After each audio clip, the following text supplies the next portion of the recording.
Hello అండి, welcome to my channel. ఈరోజు ఒక కొత్త రెసిపీ నేర్చుకున్నాం. దానికోసం ఆనియన్స్, కొత్తిమీర, పొటాటోస్ అండ్ చిల్లీస్, కొత్తిమీర, పుదీనా నేను పేస్ట్ చేద్దామని దొన్నె బిర్యానీ టైప్లో కొంచెం పేస్ట్ చేసేద్దాం. అంటే ఆ కలర్ కోసం, నా టెక్స్చర్ కోసం నేను చూడట్లేదు, బట్ టేస్ట్ కోసం అనేది నేను వేస్తున్నాను అనమాట. కొంచెం పుదీనా, కొత్తిమీర ఆల్రెడీ వేసేసాను కదా.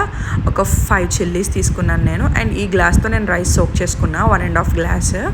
ఒక 25 minutes సోక్ చేసుకుని సరిపోద్ది. అండ్ మిల్ మేకర్ కూడా బాయిల్ చేసుకొని వేసుకున్నా. అండ్ ఫస్ట్ ఇప్పుడు ప్యాన్ పెట్టుకొని గీ వేసుకొని ఆకు, పట్ట, లవంగ, రెడ్డి, ఇలాచి అండ్ దాల్చిన చెక్క ఇవన్నీ గీలో వేసేసుకోవడమే. కొంచెం ఆయిల్ కూడా వేసా. అండ్ కొన్ని జీడిపప్పులు, onions and potatoes and after that sweet corn కూడా కొన్ని వేసుకున్నాను నేను.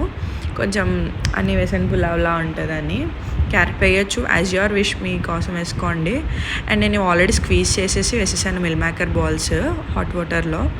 అండ్ ఇప్పుడు కొంచెం అల్లం వెల్లుల్లి పేస్ట్ వేస్తున్నాను. బిఫోర్ అయినా వేసుకోవచ్చు, ఆఫ్టర్ అయినా వేసుకోవచ్చు. వెజ్జీస్ వేసాక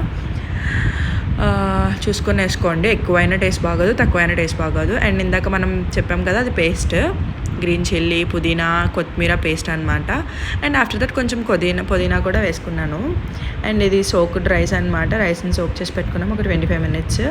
అండ్ ఆ రైస్ తీసుకుని వాటర్ కాకుండా రైస్ మాత్రమే వేసుకోవాలి. వాటర్ పక్కన పెట్టుకుని రైస్లో ఉన్న తేమంతా పోయేదాకా కుక్ చేయాలి.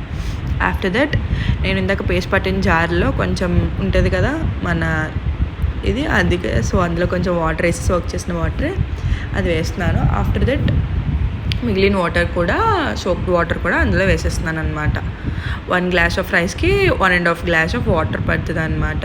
అది ఎవరికైనా తెలిసిందే, మ్యాండేటరీ బాస్మతి రైస్కి. After that mix. తర్వాత ఏంటంటే గరం మసాలా, హోమ్మేడ్ గరం మసాలా ఉంటుంది కదా, అంత వేస్తానని చూడకుండా. నా దాంట్లో ఘాట్ అనేది చాలా తక్కువ ఉంటుంది, అందుకే నేను ఇక్కడ మిర్చి పేస్ట్ యూస్ చేశాను అనమాట.